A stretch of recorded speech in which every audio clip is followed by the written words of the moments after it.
Hola, muy buenas tardes, bienvenidos a esta nueva sesión de clase. Hoy vamos a eh, impartir la segunda parte del módulo 14 del seminario taller de multimedia. Bueno, estamos trabajando temas relacionados con la imagen en movimiento y pues vamos a eh, analizar dos temáticas muy importantes para los procesos de desarrollo. Entre esas están los procesos de preproducción para animación y los principios de animación, que son una serie de reglas que se utilizan a nivel de animación para enriquecer los contenidos animados. Entonces, bueno, voy a presentarles aquí pantalla.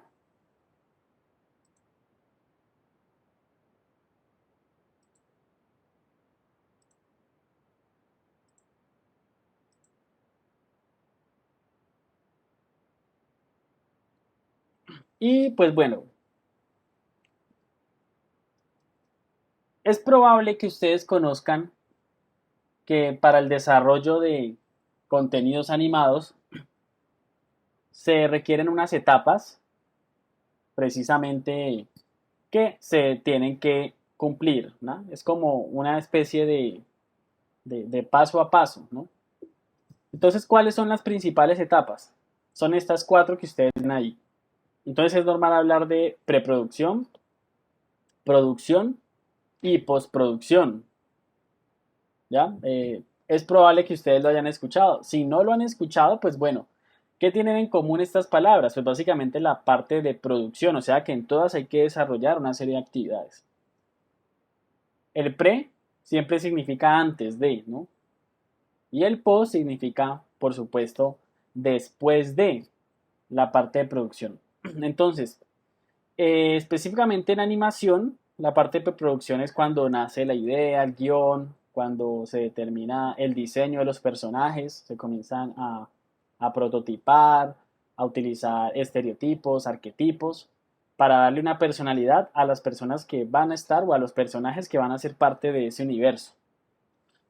Una vez se pasa por la etapa de preproducción, vamos a la etapa de producción, que es donde ya entra el estudio de animación, donde están los animadores sentados en After Effects o en el programa, dependiendo de la técnica que se vaya a utilizar, y se realiza. Recuerden que las técnicas de animación ya las vimos, y entre esas, pues debemos entenderlas mucho más allá de los dibujos animados. Está la animación 3D, está la animación, por supuesto, tradicional, el motion graphics, por ejemplo, y el stop motion, entre otras, ¿no? Simplemente por citar algunos ejemplos. Entonces, una vez determinada la técnica, que también se piensa en la preproducción, se hace la realización y luego pasa el proceso de postproducción, que ya es cuando se le aplican todo lo que es finalización, todo lo que es sonido, postproducción de sonido, todo lo que es colorización, corrección de color, efectos visuales, etcétera, etcétera. Y existe una cuarta etapa que es la distribución. ¿Y por qué la distribución? Porque al final de cuentas lo que se está realizando debe tener una finalidad, un objetivo. Entonces, ¿para qué voy a hacer yo este desarrollo? Cuando estamos haciendo un desarrollo que tiene objetivos comerciales, pues claramente es un objetivo publicitario, por así decirlo.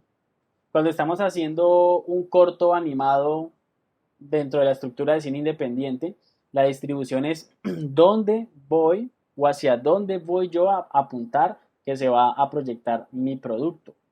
Si lo voy a llevar a, no sé, al cine colombiano, al cine internacional, a un festival específico de animación, etcétera, ¿no? E incluso podríamos aquí incluir en la parte de distribución todo lo que es el mercadeo. O sea, de qué manera se va a distribuir, ¿no? Si se va a distribuir por plataformas digitales, por redes sociales, canales sociales, canales digitales, eh, cortinillas de comerciales de eventos deportivos, videojuegos, ¿vale? Entonces todo esto hace parte de ese proceso, ¿no? De que no es simplemente, sentémonos a hacer un producto, no, hay que hacer una planeación muy bien estructurada y se pasa por estas 4 etapas. Regularmente para la gente, digamos, de producción y los desarrolladores, pues puede llegar hasta la etapa de preproducción y la distribución se pueden encargar pues ya personas, digamos, de otras disciplinas que no tienen que ver, digamos, con animación como tal, sino como les decía, una parte ya más de mercadeo, más publicitaria, para poder llevar el producto final a ese público al cual se le está desarrollando, por supuesto, el proyecto de animación. Entonces vamos a ver, hoy específicamente nos vamos a centrar en la preproducción. Las otras simplemente por mencionarlas, pero los pasos que vamos a ver a continuación hacen parte simplemente de la etapa de preproducción, que es lo que quiero que ustedes empiecen a dimensionar a la hora de proponer y desarrollar proyectos animados. Entonces, el primer paso es, por supuesto, tener una idea o un concepto. Un concepto o idea semilla que más adelante se puede convertir en una producción de animación, una película o un producto audiovisual. Las ideas nosotros las generamos en cualquier momento, ¿cierto? Podemos ir caminando en la calle y vimos algo, digamos si tenemos como objetivo realizar un proyecto de animación, podemos realizar distintas actividades y cuando las estemos haciendo pensamos en conceptos como que de qué podría ser un motivo para convertirlo en una realización animada, una realización audiovisual. Y puede ser algo muy, muy elemental, muy básico, y luego ya va a pasar a unos procesos más estructurados para su tratamiento. Entonces, cuando tenemos una idea, que puede ser a veces una pequeña historia de vida, ¿cierto? Una anécdota, puede ser, bueno, cualquier, digamos, situación normal o cualquier situación extraordinaria que se nos haya ocurrido, ya sea de la vida real o fantástica. Luego, cuando tenemos esa idea, no podemos dejarla escapar, ¿no? Hay muy buenas ideas que por no hacerles el tratamiento adecuado, pues simplemente se quedan en eso y jamás van a ser desarrolladas. Realmente hay una cantidad de ideas muertas que están en todo momento, no sé si a ustedes les pasa, es probable que tengan ideas de hacer algún desarrollo, si les gustan los videojuegos, el desarrollo, que piensen en algún videojuego que quisieran desarrollar y tienen ahí una buena idea, pero no floreció. Entonces es importante. Correcto, sí. Todo el tiempo es algo que pasa. A mí personalmente me pasa mucho a nivel de proyectos, ¿no? Que quisiera desarrollarlos y hay unas ideas buenísimas. Entonces yo les voy a dar un consejo. Tengan una libreta digital, si quieren, en el celular y escríbanlas. Escriban esas ideas, así sea en una servilleta, donde sea, o en un lugar donde ustedes las puedan consultar. Pero por favor, escríbanlas. Escriban una lista, que lo que pasa es que las ideas son, ¿cómo se dice? Efímeras, así como las estoy describiendo. Tienen una buena idea y se les va. Entonces, no, dejémosla para ahí y luego consultamos el día que tengamos la cabeza en blanco. Entonces decimos, o que ustedes quieran participar en algún proyecto, en una formulación de proyectos. La mayoría de procesos de formulación de proyectos o convocatorias les van a pedir algo similar a lo que yo les voy a mostrar ahora, que es precisamente la preproducción de lo que usted va a hacer. O sea, en el papel, ¿cuál es su proyecto? Sin haber desarrollado nada. Si tenemos prototipos, si tenemos bocetos, por supuesto, va a ser un plus y un determinante probablemente de convencimiento de los jurados. Es muy probable. Pero entonces, una recomendación, escríbanlos. Desde que yo empecé a hacer ese ejercicio, ahí tengo una lista de muchas ideas que probablemente no las pueda desarrollar todas, pero tengo de dónde sacar en el momento en el que me digan, vengan, propongamos un proyecto. Entonces ahí tenemos algo que podemos construir. Luego viene, después de tener esa idea rescatada o que se nos ocurrió en este instante, vamos a hacer el tratamiento. Bueno, por aquí creo que hay unas participaciones en el chat. Si las compartes, de pronto alguien completa esas ideas también. Correcto, son riesgos que pasan el día a día. La puedes perder desde el que inicia, como la puedes perder una vez la hayas desarrollado, ¿ya? O simplemente por no compartirla, pues bueno, un buen proyecto que jamás nacerá.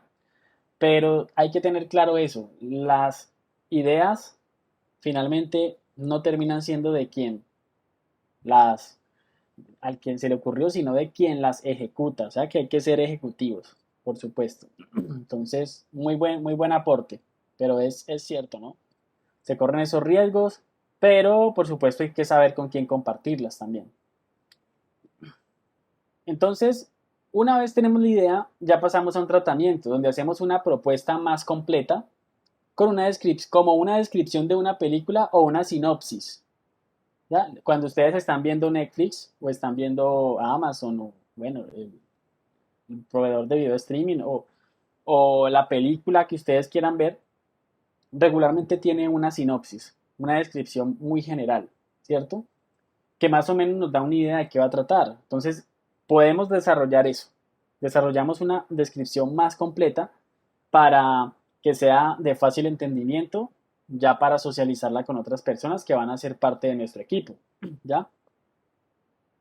Y luego pasamos ya a la realización de un guión. Entonces aquí ya es la descripción detallada de la producción de animación, donde se incluyen diálogos y escenas. Ojo que aquí ya empezamos a meternos en el contexto de la animación digital, ¿no?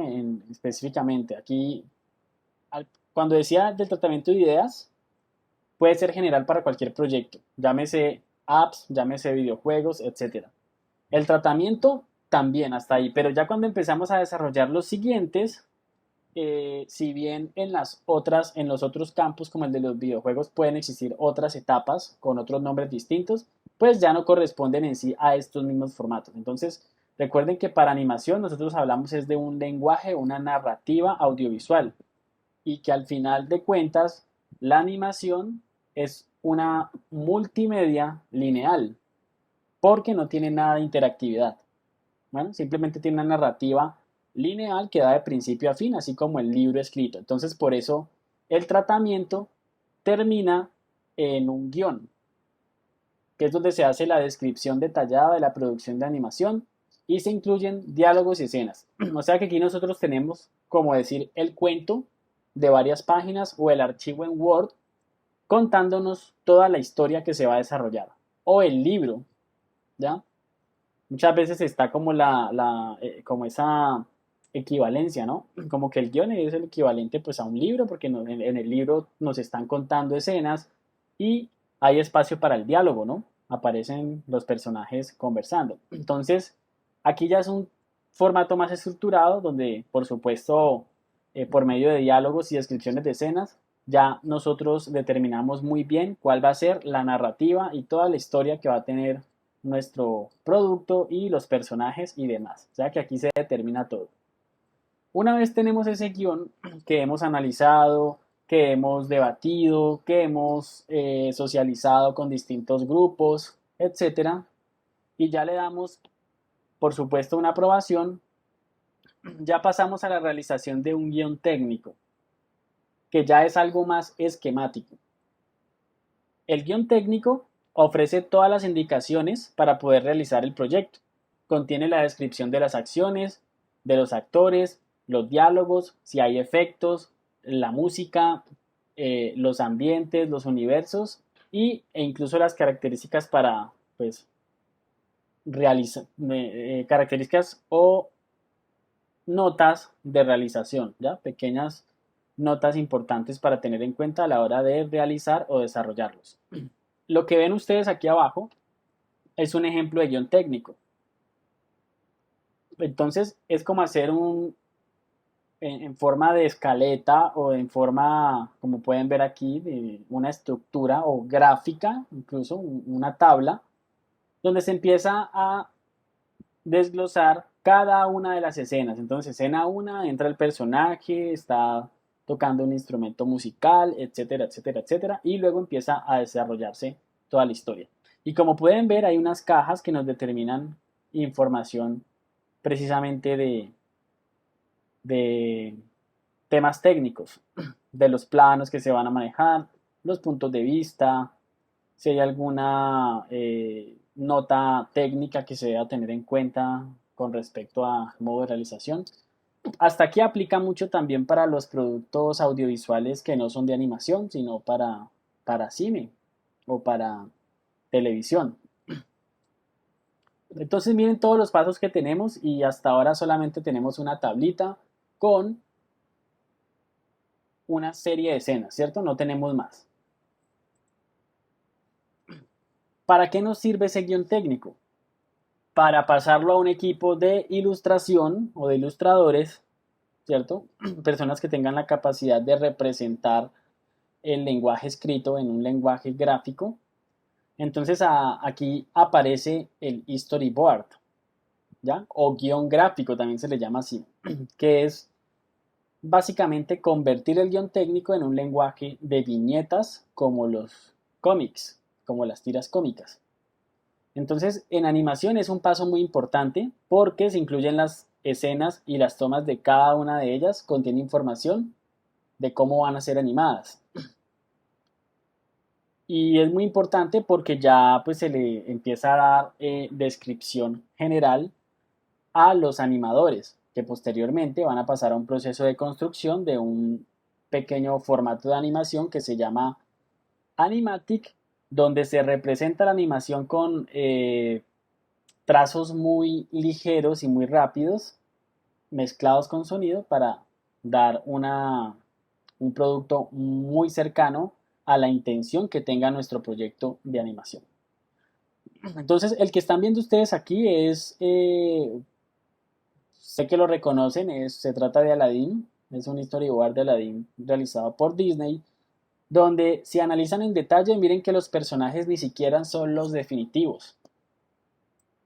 O sea que este proceso del storyboard está antes de la construcción de los personajes. Porque aquí lo que se hace es analizar si la narrativa está obedeciendo a la intención que se tiene, para no desgastarse en el desarrollo de personajes. Aunque aquí pues pueden haber, digamos, ciertas excepciones, ¿no? O sea, no quiere decir que tengamos que seguir el paso a paso de lo que estamos haciendo acá. O sea, es como el paso sugerido por ponerle un orden. Pero en definitiva nosotros podemos empezar a hacer una historia a partir de un personaje, a partir de la construcción de un personaje. Podríamos idear primero un personaje o diseñarlo y ya con ese personaje nosotros podemos desprender una historia y crearle un universo. Entonces empieza a ser algo como más interactivo, por así decirlo, ¿no? No necesariamente el paso a paso, pero sí podemos empezar como a saltar en distintas etapas del proceso de preproducción. Entonces, en este caso, no tenían diseñados los personajes definitivos, pero sí tenían, por supuesto, sus características. Un príncipe, el vestuario, incluso miren el entorno o los ambientes. Es un ambiente que finalmente es muy coherente con el que se hizo realmente en la película. Y una vez ya tenemos el storyboard, pasamos a la etapa de diseño, donde se determinan los personajes y sus características ya definitivas. Entonces ahí se hace una ficha técnica de cada uno de los personajes, a eso se le llama model sheet, donde se define sus características físicas, sus características psicológicas, sus antecedentes, su historia, sus fortalezas, sus debilidades, sus superpoderes, etcétera, etcétera. Si el personaje debe tener una apariencia agresiva, una apariencia inocente, ¿cierto? Si va a ser un villano, si va a ser más bien un superhéroe. Entonces, buscar qué características estéticas o más bien de estereotipos como tal podemos utilizar para que el personaje realmente pues sea coherente con lo que nosotros queremos realizar. Y luego, pues también aquí se hace el proceso de concept art, donde se hace una composición de los ambientes, de, por supuesto, de los escenarios. Entonces aquí es donde podemos googlear un poco. Voy a buscar, por ejemplo, acá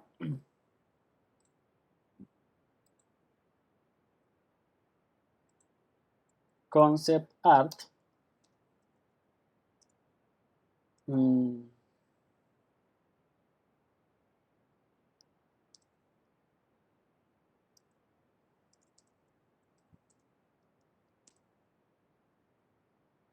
En, en biblioteca de la universidad tenemos unos libros muy interesantes del arte de muchas piezas cinematográficas. Entonces miren que incluso, repito, no solamente para gráficos digitales o dibujos animados, también para el concepto audiovisual aplica el arte conceptual. Entonces, si se han visto esta película que se llama Mad Max Fury Road, se van a encontrar que se realizaban este tipo de productos o este tipo de conceptos para recrear los ambientes y los vehículos. Entonces el desierto, los vehículos que eran este tipo de, ¿cierto? Como de, como con estos, integración de armas y demás. Entonces los invito a que busquen distintos. Pueden buscar el concept art, por ejemplo, de Star Wars.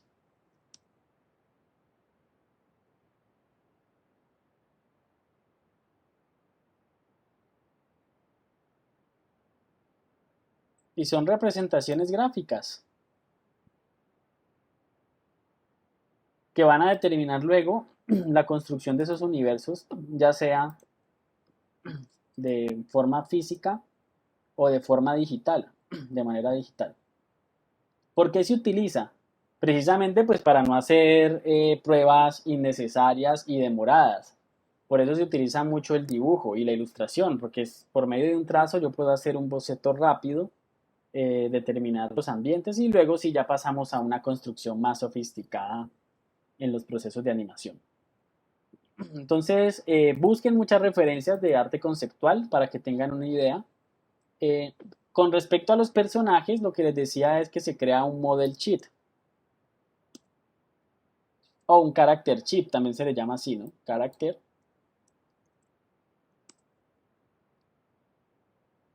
Bueno, creo que funciona mejor con el model sheet. Entonces vamos a ver si encuentro aquí uno. Lo que pasa es que el concepto de model sheet pues aplica mucho para lo que son gráficos tridimensionales. Por ejemplo, este. Busco otro por aquí. Bueno, miren para el tema de animación digital. Este voy a abrirlo un momento. A ver si este tiene buena resolución. Están como pequeñitos. Y voy a citar algunos aquí. Algunos son muy esquemáticos, otros los van a ver más sofisticados.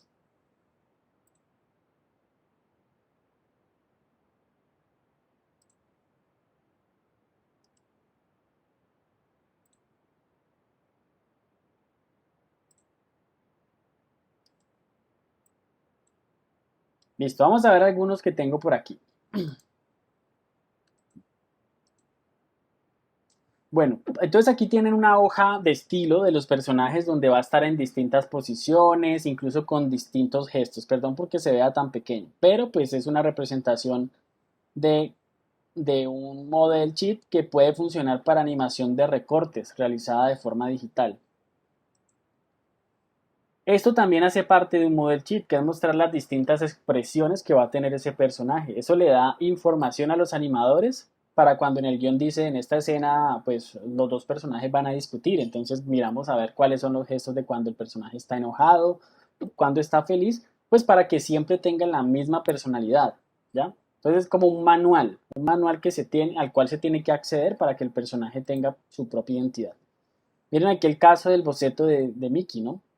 Como la representación de su anatomía, los distintos, la forma o de alguna manera el, las curvas que se manejan, ¿no? A nivel de círculos para crear la ilustración de Mickey, en este caso. Entonces es un manual al cual acceden los ilustradores para que lo respeten y por eso pueden estar trabajando 50 personas y todos van a realizar los mismos dibujos. Por supuesto, son expertos.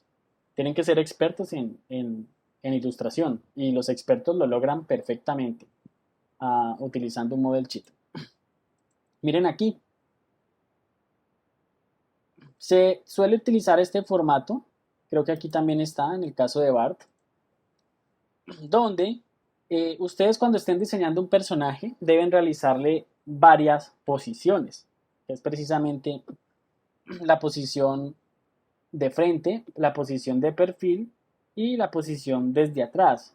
Y por supuesto, complementar con una vista de 3/4, que es girar un poco el personaje, y lo mismo en 3/4 hacia atrás. Entonces, miren las líneas de composición. Estas líneas que están aquí, vengan, hago unas pequeñas señalizaciones. Estas líneas que ustedes ven aquí, pues deben coincidir. Siempre tiene que estar la cabeza a ese nivel, lo mismo aquí el cuello. ¿Ya? Entonces, se utiliza una retícula para que el personaje pues sea consistente en sus proporciones. Entonces, la cabeza, miren que tiene la misma altura, ¿cierto? Se podría utilizar incluso una cuadrícula en casos pues, de representaciones en más detalle. Expresiones, movimientos del cuerpo, anatomía.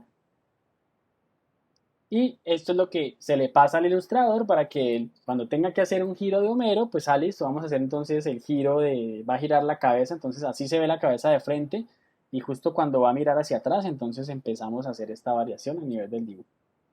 Entonces, esto es lo que representa un model sheet. Miren aquí lo detallado que está.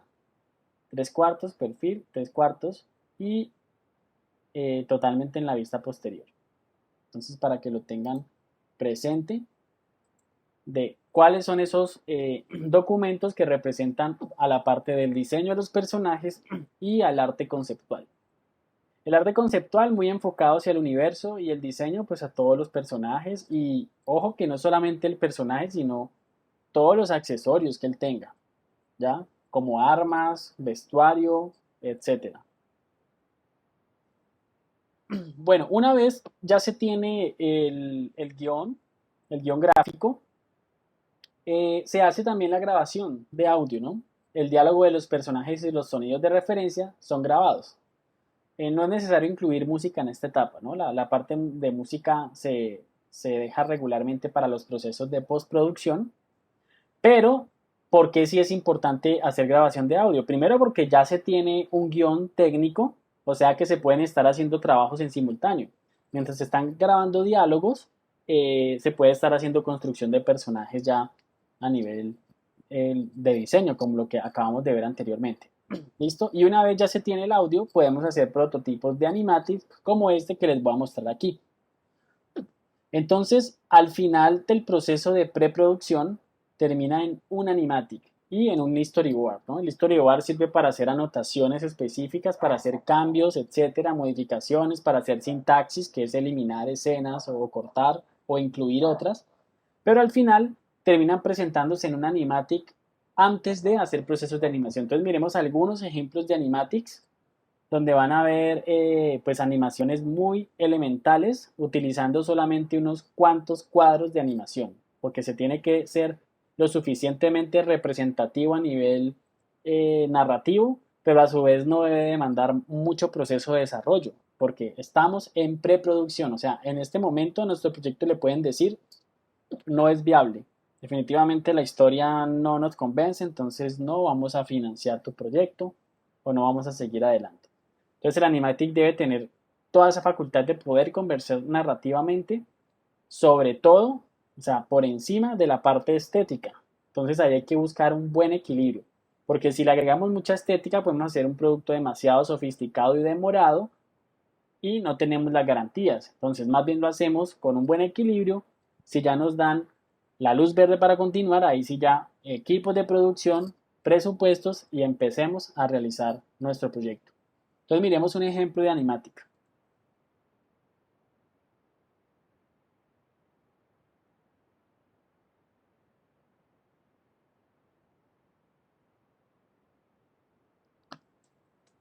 Esperen, apago por un momento la pantalla.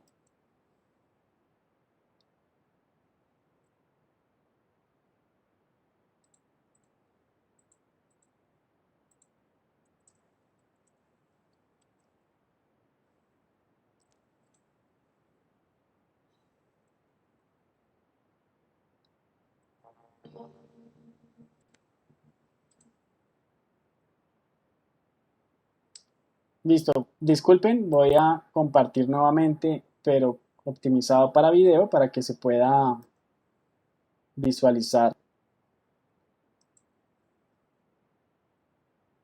con sonido.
Bueno, entonces vieron claramente el tipo de gráficos que se utilizan, ¿no? El tipo de ilustración es bastante esquemático, pero a su vez bastante descriptivo. Vamos a analizar otros panoramas, como por ejemplo en lo que son los gráficos tridimensionales, donde además de hacer un animatic layout como el que alcanzamos de hacer, es necesario hacer un 3D layout, o sea, con modelos tridimensionales se representa un animatic que ya viene desde la parte bidimensional. Entonces vamos a analizar esta comparativa y finalizando les mostraré uno de Iron Man que es para, por supuesto, para cine, ¿no? Entonces analicemos este. To infinity and beyond!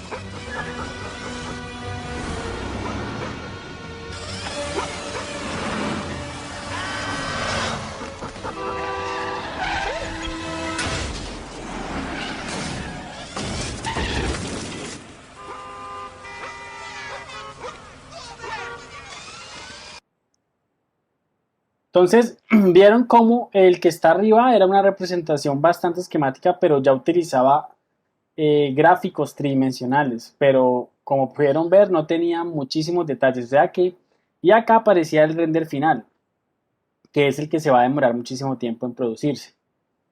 Entonces miren que no se puede dejar escapar ningún detalle y todas las escenas deben estar muy bien planeadas, porque si no están muy bien planeadas, lo que vamos a tener es un desgaste en tiempos de producción, un desgaste en presupuestos y no vamos a tener garantías de que nuestro proyecto realmente esté cumpliendo con la intención narrativa que nosotros tengamos. Vamos a ver un ejemplo más con un animatic que me gusta siempre compartir de Iron Man, donde se utiliza además algo de postproducción y es este. Vamos a ver.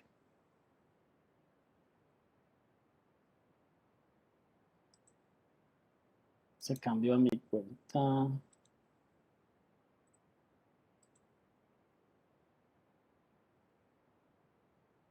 Para que no nos aparezca publicidad.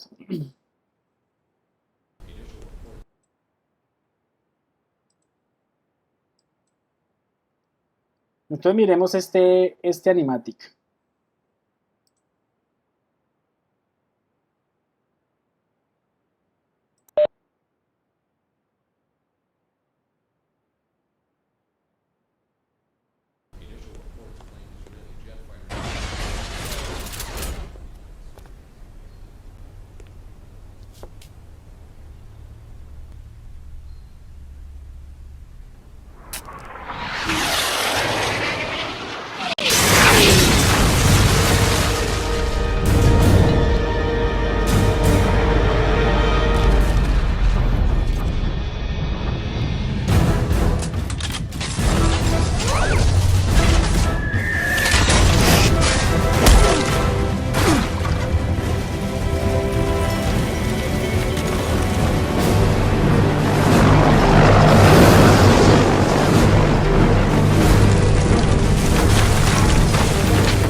Listo, ¿cómo lo vieron?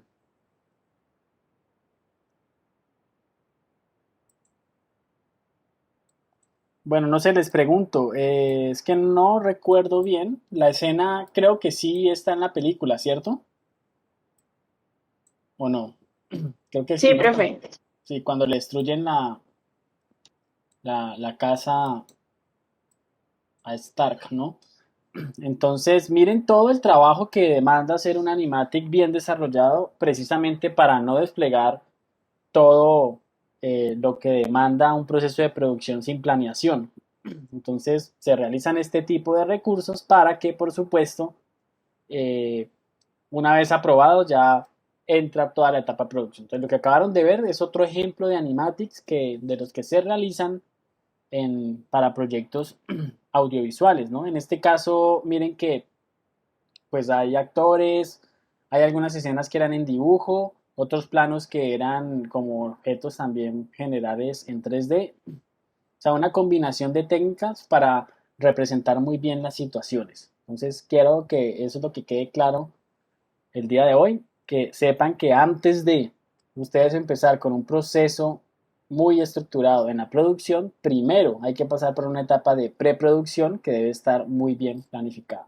Y quiero que revisen, miren que acá está el comparativo, ¿no? El Animatic versus Movie. Mejor les hubiera puesto este. Pero pueden buscar algunos oh, creo que me lo salté. Le quito el sonido, sí. Miren aquí la comparativa con la película. ¿Cierto? Pues por supuesto, la idea tampoco es que sea una sincronización al 100%, porque hay muchos detalles que por supuesto pueden cambiar ya en el proceso de producción. Pero en esencia sí se conserva la narrativa y todos los planos. Miren cómo se juega con eso, porque hacer lo que está aquí arriba es muy rápido de hacer, a pesar de que pues no tiene bastante detalle, ¿no? Y tiene su tiempo, pero es mucho más rápido hacerlo. Esto lo puede hacer un par o un equipo muy pequeño, mientras que para hacer ya la producción definitiva, pues se necesita de los actores y de todo eso. Hay unos muy chéveres que incluso realizan animatics que no salen en la película, ¿no? Pues son como las escenas. Vamos a ver si busco aquí.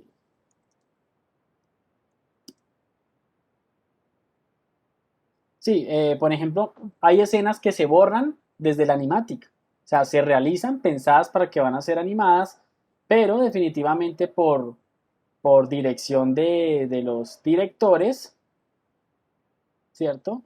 Y a veces por temas de presupuesto se tienen que eliminar muchas escenas. Entonces esto que están viendo ustedes aquí es una escena de Ratatouille que no la realizaron, ¿ya? Porque al eliminarla no iba a darle pues ningún aporte pues significativo a la historia. O sea, como quien dice, se podría recortar. Y eso es por temas de producción, porque al realizarla demandaría más tiempos. Y miren que tiene audios y todo, ¿no?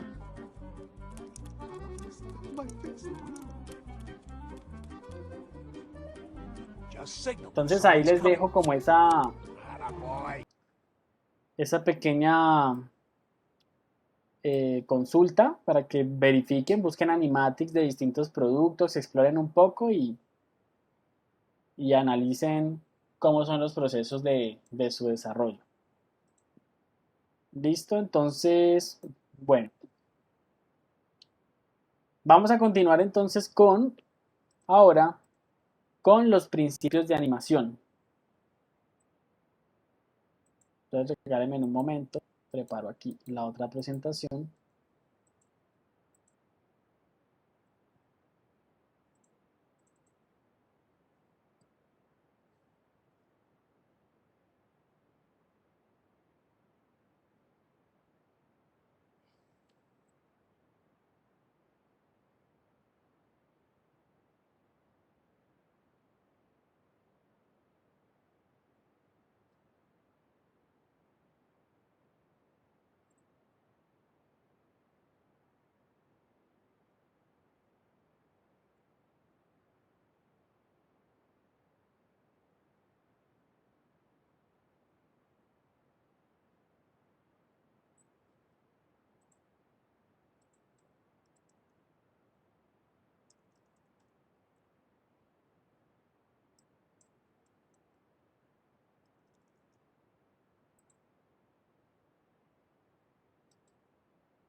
Bueno, entonces vamos a ver qué son los 12 principios de animación.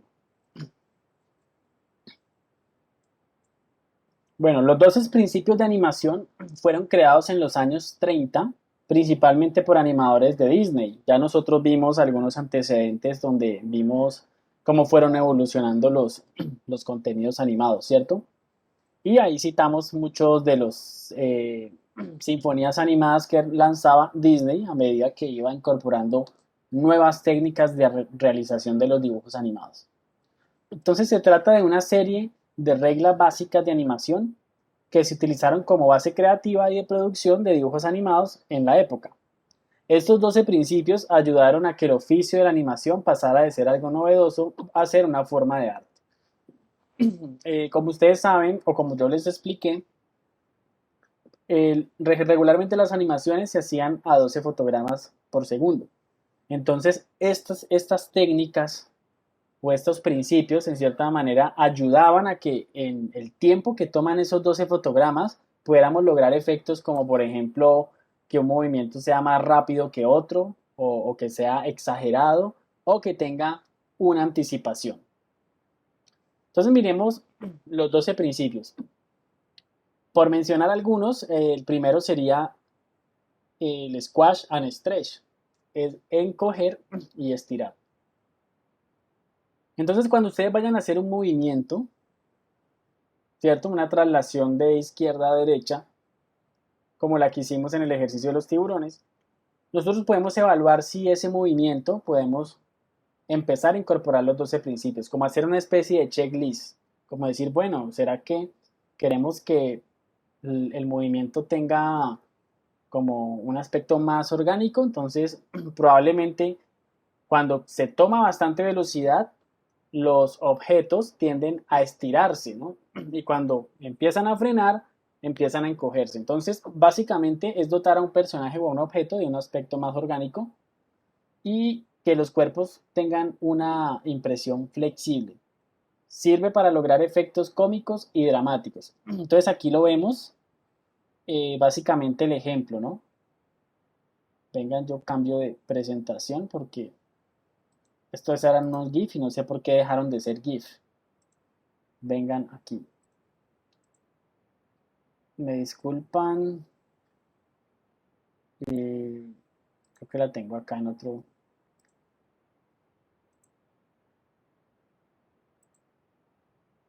Sí, es que la había pasado de carpeta y se me convirtieron los GIFs demostrativos en imágenes y pues no vale la pena. Ya lo comparto nuevamente.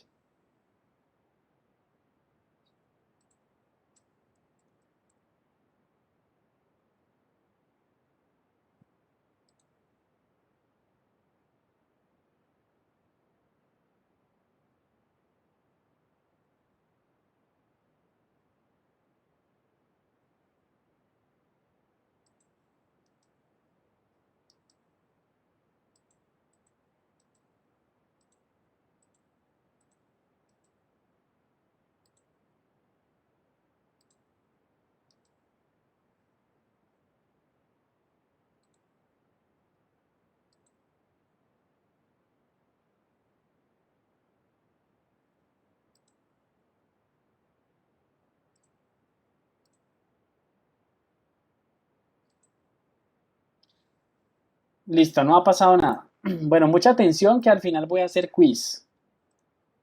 Voy a hacer un quiz, no mentiras. Creo que están prohibidos los quiz, al menos por esta semana. Ya la próxima semana sí, prepárense. Ahora sí, ahí se ve el GIF, ¿cierto? Entonces miren, a esto se refiere el squash y el stretch, ¿no? En el primer caso, miren que no está aplicado, en el segundo caso sí está aplicado. Entonces miren cómo al aterrizar el personaje, sus partes se encogen y se estiran para dar esa sensación de que es algo orgánico y pues bueno, es importante mencionar que los 12 principios pues están enfocados a la animación tradicional. Así se apliquen, como pueden ver aquí en un gráfico tridimensional, que es el que ustedes están viendo aquí, un personaje en 3D, pero nacieron de las técnicas 2D, entonces muchas tienen la exageración y eso es muy de los dibujos animados o de los cartoons. O sea que para animaciones más realistas, pues por supuesto hay mucho por discutir con el respecto al uso de los 12 principios de animación, pero para cartoons o para movimientos como los motion graphics es más que perfecto. Entonces el primer principio, encoger y estirar en cada movimiento. Segundo principio, la anticipación. No seamos tan como el de la izquierda, como que no, ¿cierto? Como que no pensamos, como que, hay que patearlo. No, hagámosle un énfasis, que el personaje tenga esta posición anterior para que además le dé a uno como esa, ¿cierto? Como esa intriga de, bueno, ¿cómo va a patear ese balón? Entonces la anticipación se basa en reservar unos frames para que el personaje haga la acción contraria a lo que se dispone a hacer, como por ejemplo tomar impulso. Entonces anticipar los movimientos. Esto sirve para guiar la mirada del espectador, también para anunciar sorpresa. Por su parte, la contraanticipación es la inercia que lleva a un personaje tras realizar una acción hasta que se detiene por completo. Entonces, miren el ejemplo, creo que es muy claro. O sea que si ustedes van a hacer a un personaje, por ejemplo, lanzar una pelota, pues no sean simplemente de una posición, sino que anticipenlo, la acción contraria, ir hacia atrás para luego ir hacia adelante y lanzar el objeto. Entonces, el segundo principio.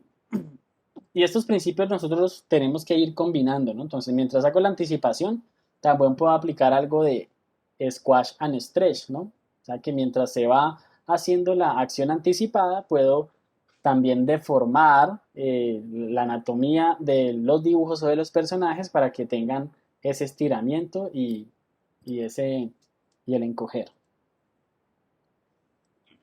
La puesta en escena. Bueno, la puesta en escena, llamémoslo, o sea, es un principio de animación, pero este no es en sí eh, de parte técnica del personaje, sino más de el plano de composición, o sea, el ángulo donde va a estar la cámara. No sé si me explico. O sea, quiere decir que hay ángulos que representan mejor los movimientos que otros. Entonces hay que buscar el ángulo correcto. Entonces hay que tener mucho cuidado con eso, porque si vamos a representar a un personaje caminando en una dirección y él está de frente, tenemos que saber muy bien cómo hacer que ese puesta en escena realmente me represente que el personaje va caminando, por ejemplo, hacia adelante o va a hacer un giro hacia la izquierda, etcétera. Entonces miren aquí el personaje caminando y claramente vemos que el personaje va caminando. Mientras que acá, si yo tapara esto, vamos a ver si lo puedo tapar aquí con algo. Ah, sí, creo que sí. Voy a dibujar aquí un cuadrito. Vamos a ver si se dibuja. Ah, no, pero sin relleno.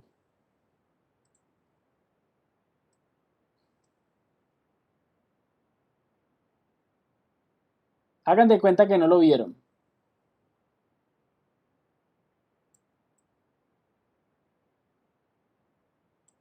Si yo no les mostrara si no lo hubiéramos visto desde el comienzo, esto nos iba a generar muchas dudas. Y es el mismo personaje caminando, es exactamente el mismo. Pero esto, ¿qué podría ser? No sé, una pokebola, ¿cierto? O ¿un qué? Un BB-8, creo que es el último androide de Star Wars, ¿cierto? O ni idea, porque no sabemos ni si esto es un pie o no. Entonces el puesto en escena, entendámoslo como la posición o el ángulo en el que deben ir, porque si no podemos confundir la escena y no la vamos a representar lo suficientemente bien. Aquí, repito, está muy aplicado porque el ejemplo es un personaje 3D, pero es precisamente para aprovechar todas las perspectivas que se pueden mostrar para este caso del puesto en escena.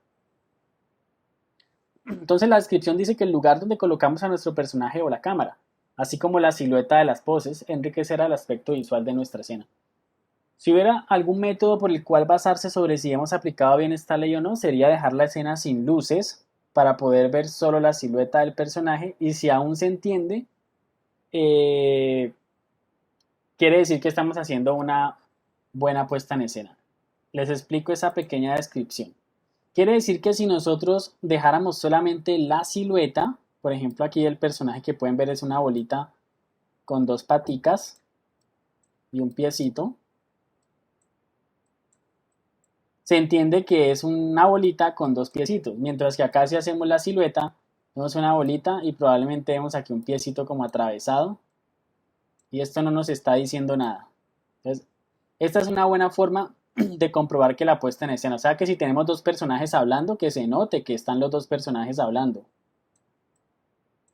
por medio de las siluetas de ellos, ¿ya?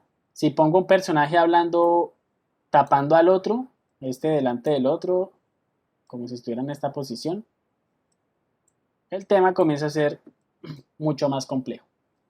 Perdonen por aquí, creo que en el chat pueden participar si quieren también. Voy a leer.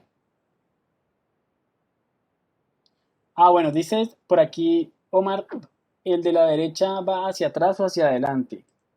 Buena pregunta, ¿no? Pues ya es un tema de... Pero va hacia adelante por los pies. Bueno, viene hacia nosotros, por así decirlo, ¿no? ¿Cuál es atrás y cuál es adelante? Pues podría ser discutible. Yo diría que viene hacia nosotros. Bueno, acción directa y acción pose a pose. Yo lo veo de ambos, bueno, probablemente sí, sigue siendo discutible, porque mira el talón acá, ¿no?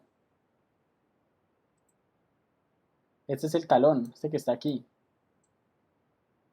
El pie es como así, perdón, como así. No, esta herramientica no es para nada buena.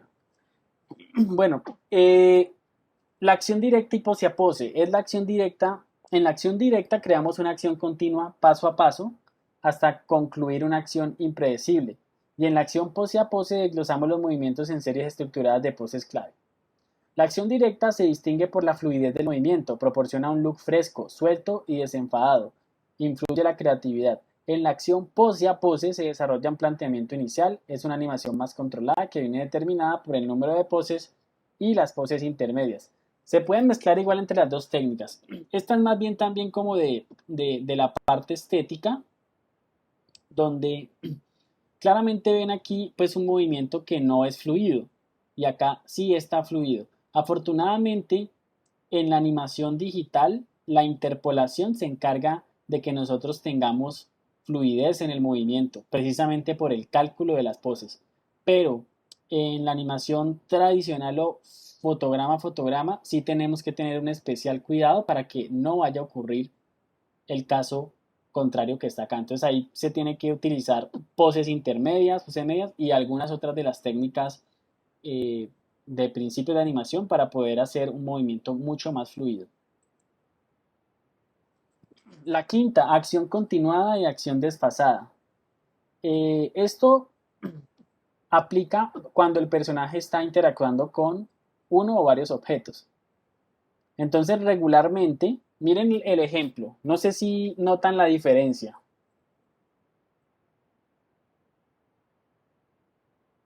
Analícenla un momento y noten la diferencia. No sé si quieren me escriben en el chat. ¿Qué ven en la izquierda? ¿Qué ven en la derecha?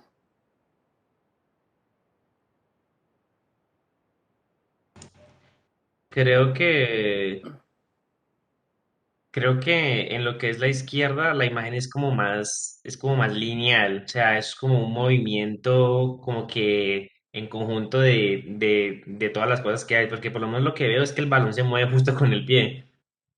Correcto. Y en la derecha el balón al menos se despega del pie, hace el gesto como si estuviera en realidad pegándole al balón. O sea, la imagen es más, es como, es más articulada, por así decirlo. Correcto, sí. Hay como una acción y una reacción, precisamente. Y de eso se trata este principio. De que o elementos no se tienen que mover lineal junto con los otros. Entonces, eso ocurre mucho y es uno de los principales errores. Que tú lo has dicho, el pie aquí, el balón se mueve con el mismo desplazamiento que tiene el pie al levantarlo, pero resulta que no se está teniendo en cuenta que el objeto o el balón en este caso de por sí también va a generar una animación propia y puede tener su propio squash and stretch, o sea, su estiramiento, puede tener su propia acción anticipada y que son independientes, o sea, una acción y una reacción.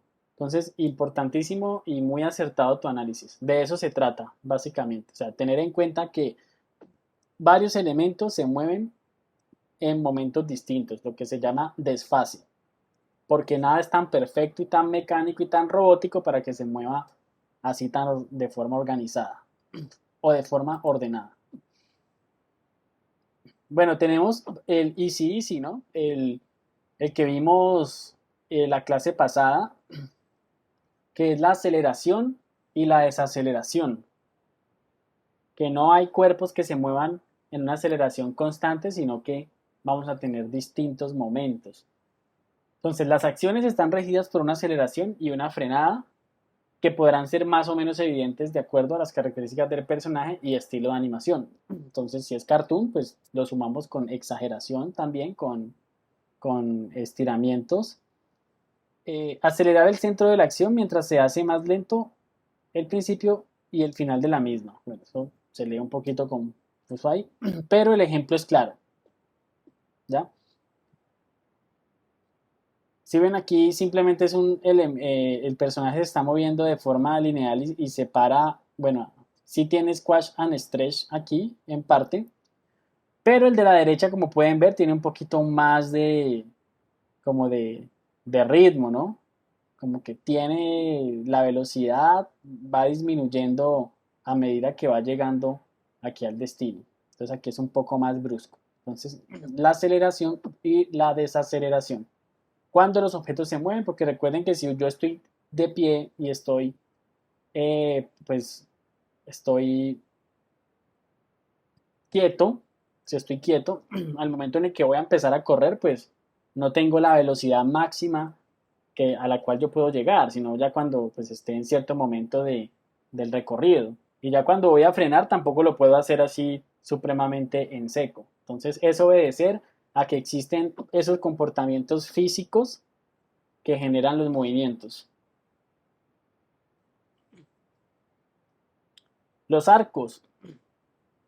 Al final hay muchos de estos principios que comienzan a ser muy relacionados, ¿no? Porque la anticipación a su vez puede ser muy relacionada con, por ejemplo, con el squash and stretch, lo mismo la acción continuada y desfasada, también la aceleración y la desaceleración. Porque al yo hacer aceleración y desaceleración, en cierta manera estoy generando arcos, movimientos en arcos, ¿ya? Entonces miren aquí los dos ejemplos. Aquí pues hay un movimiento, lo que pasa es que el fotograma inicial sería esta posición que está aquí, o sea, la bolita con el pie en la parte de atrás y la segunda posición final sería pateando el balón.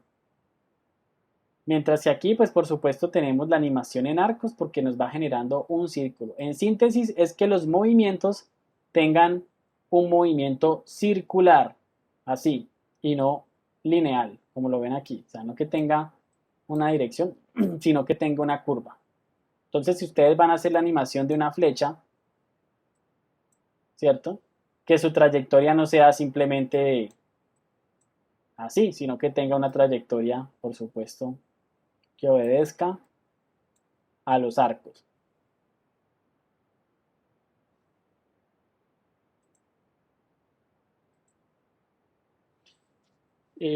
Bueno, el octavo, que es la acción secundaria.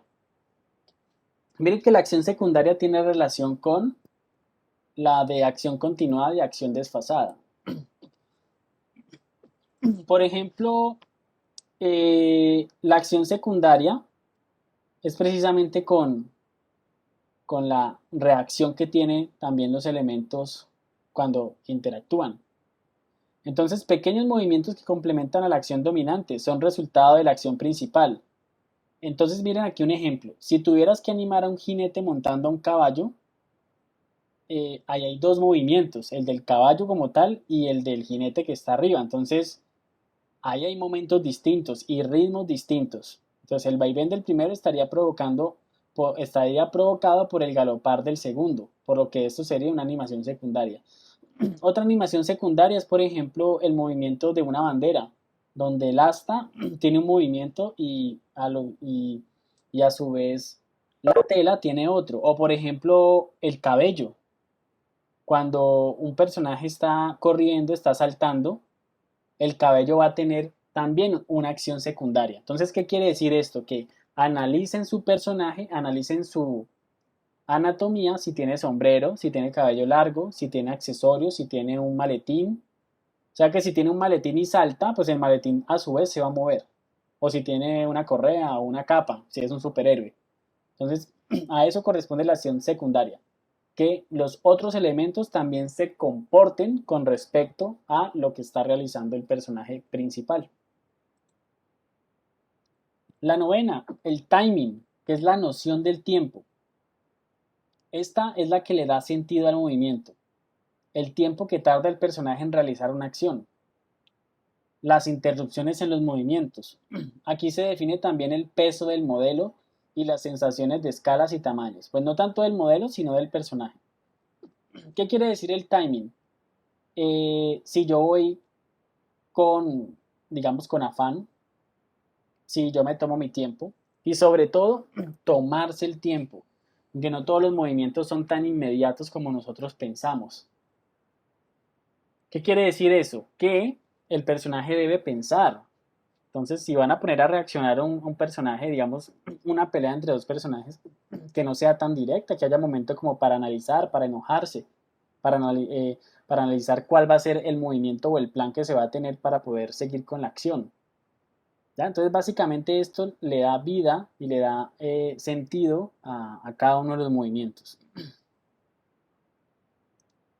En el ejemplo se ve claramente, ¿no? Como pues aquí el personaje va con también, miren que hablamos también del peso, ¿no? No es distinto un objeto pesado a un objeto más liviano. Entonces hay que jugar con eso también en los movimientos. Si un personaje está interactuando con otro objeto más pesado, pues ahí tiene que haber una noción del tiempo clara para que represente muy bien la sensación del peso. Entonces, la noción del tiempo, esta es una de las que yo considero súper importantes, ¿ya? De las primarias y de las principales. Porque hay otras que son, como les digo, están muy relacionadas, ¿no? Yo relaciono mucho el estirado y el encoger con, por ejemplo, con la exageración, con la aceleración y la desaceleración, porque al hacer encoger y estirar, a su vez estamos representando como una desaceleración. El décimo es la exageración. Esto es muy de los dibujos animados. Entonces, si un personaje se asusta, hay que deformarle la cara así de manera para que dé un énfasis en eso. Entonces, se aconseja más usar cuanto más cartoon sea la animación. Entonces, si ustedes ven dibujos animados, ahora que terminemos clase, se ponen a ver los dibujos animados favoritos de ustedes.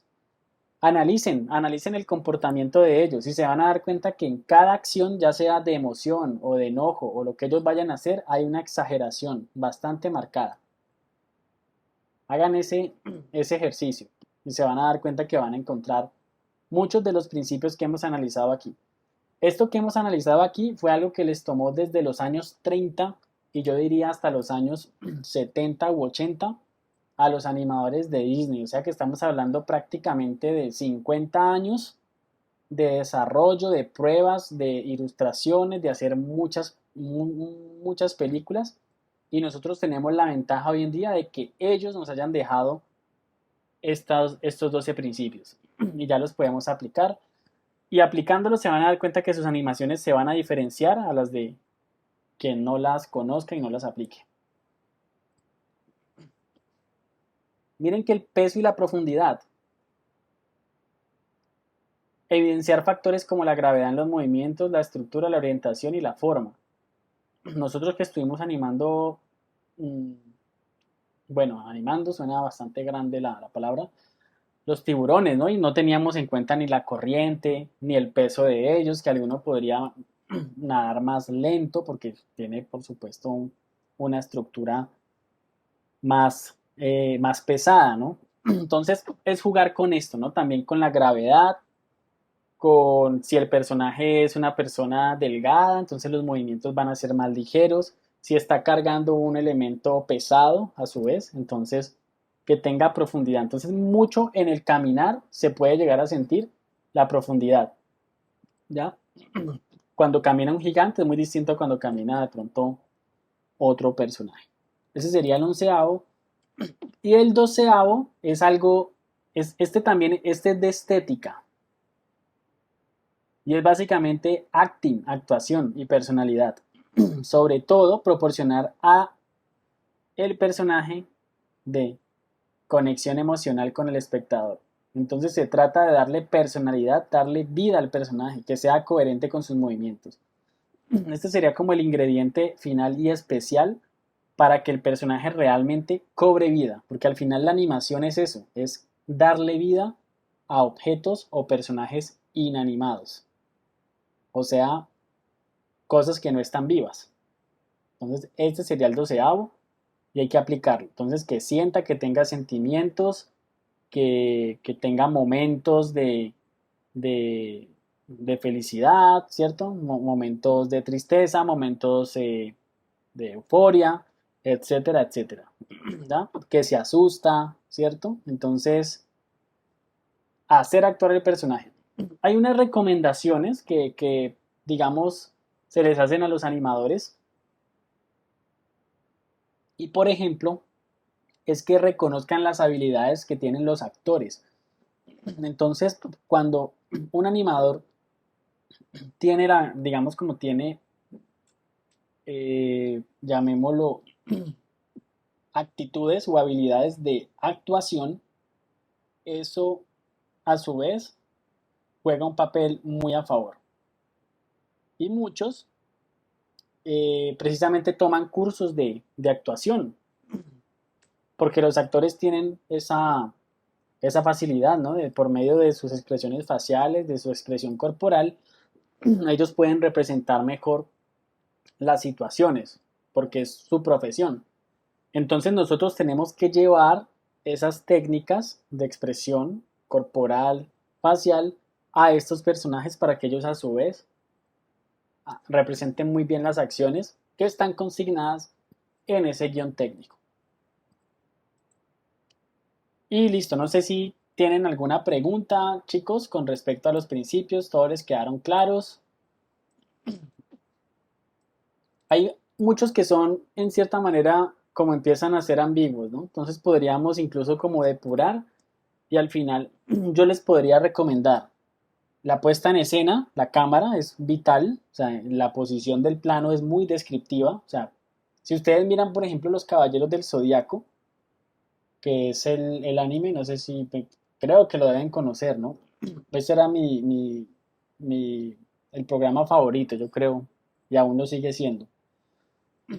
Miren Los Caballeros del Zodiaco y se van a dar cuenta que maneja muy bien la puesta en escena, porque hay momentos en que un personaje está pensando 20 minutos y solamente muestran la cara y el cabello moverse en muy pequeños frames y no están haciendo ninguna animación, simplemente una cara estática, sin mucho un parpadeo o a veces sin ni parpadear, pero por tener una buena puesta en escena nos está describiendo muy bien la situación. Entonces esa es una, digamos, de las generales, la puesta en escena. El acting, que es darle vida, por supuesto, esta es súper importante.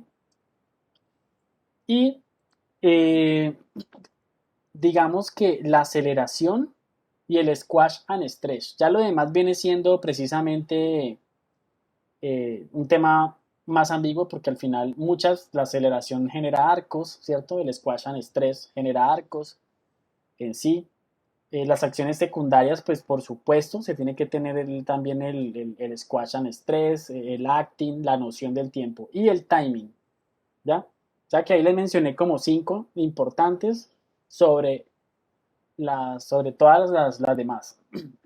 porque tienen pues puntos en común, algunas.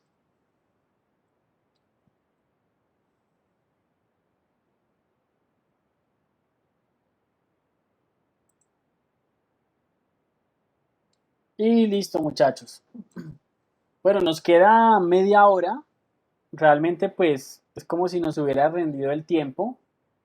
Entonces, pues no sé, chicos, o sería empezar a hacer, es que traté de alargar un poquito porque quería hacer el ejercicio práctico ya la próxima semana, ¿ya? Porque pues sinceramente pues ya no va a haber excusas con respecto a las temáticas evaluativas y pues lo que creo que ya les había dicho, no sé si se los había mencionado, nosotros pues vamos a hacer unas tres actividades más o menos de aquí a que termine el semestre y esas tres actividades serían la evaluación final. O sea que no vamos a tener como si un parcial oficial, sino que estas actividades van a, a promediarse y serían la nota del tercer corte. No sé si tienen alguna pregunta sobre lo que vamos a hacer la próxima semana, sobre lo que vimos hoy. Los escucho. No, profe, ustedes están con... Son súper... Profe, yo tengo una pregunta. Dime. Te acabo de decir que las tres actividades van a promediarte y va a ser como el partido final, ¿cierto? Sí, correcto. Ujú. O sea que ya no hay un trabajo final como para hacer en pareja. No va a haber un trabajo final como para hacer en parejas, pero bueno, a ver, corrijo. O sea, no va a haber es un parcial como tal, o sea, que yo diga esta es la entrega del parcial, sino que va a ser tres ejercicios, pero el tercer ejercicio sí va a poder ser en grupo, lo pueden hacer en parejas, ¿ya? Que es hacer un comercial, pero bueno, yo les voy a dar las indicaciones en el momento. Pero de eso se trata. Igual pueden haber cambios porque pues estoy pendiente de que llegue una notificación del calendario académico que igual yo ya lo considero y fue simplemente retomar desde la semana pasada, que estamos con la semana 13, esta sería la semana 14 y nos quedarían entonces cuatro clases más. Entonces en esas cuatro clases vamos a resolver esas actividades que podrían ser incluso dos. Igual eso lo vamos resolviendo sobre la marcha. Ah, listo, profe. Gracias. Vale, listo. ¿Alguna otra pregunta, chicos? Aprovechemos este espacio que tenemos, estos 5 minuticos si quieren, pues para que nos desconectemos más temprano, si ya no tienen más dudas. ¿Preguntas? Voy a hacer un sondeo aquí como para llevarme información de ustedes. Vamos a hacer un sondeo aquí.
Voy a hacer aquí una pregunta de sí y no,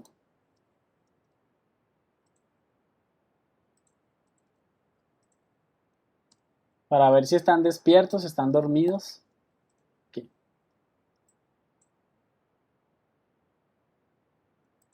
Listo, ahí les mandé una consulta.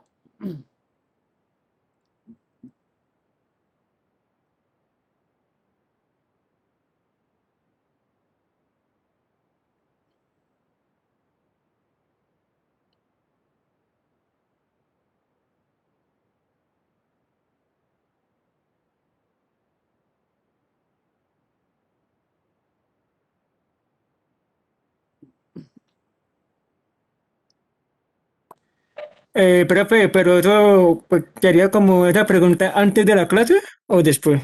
No, no, ya, estoy preguntando si conocían el concepto, por supuesto antes, ¿no? Ah, entonces, No, en ese momento, claro, todos tendrían que decir que sí, porque si no, apague y vámonos. Pero no, claro, siendo sinceros, si lo conocían, ¿no? Porque sí es importante que hoy precisamente quede claro eso, o sea, de que existe ese formato para la presentación de propuestas de eh, productos audiovisuales y que hace parte precisamente de la culminación de la preproducción. Bueno, por aquí solamente faltaron dos por responder y vamos a ver qué pasó acá.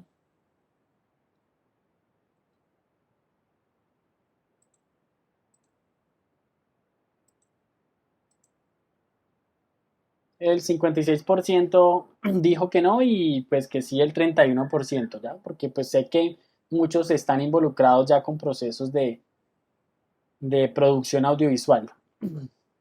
Bueno, muchachos, entonces, pues no siendo más, pues no voy a llamar a lista hoy. Ya la próxima semana, chicos, empezamos en forma. Entonces, bueno, ya pueden retirarse. Muchas gracias por su asistencia. Por ahí veo caras tristes. No, es que estamos tratando de... La próxima semana va a estar bueno, chicos. Vamos a ver bastantes temas ya prácticos. Esta fue, en cierta manera, la última clase así como teórica. Ya lo demás va a ser prácticos y ojo que van a haber ejercicios dentro de las clases, o sea que si hay algunas clases a las que hay que estar ahí súper pendientes, son a estas dos siguientes semanas. Bueno, y sí, ya se nos está acabando el semestre, para bien o para mal, pero se nos está acabando el semestre.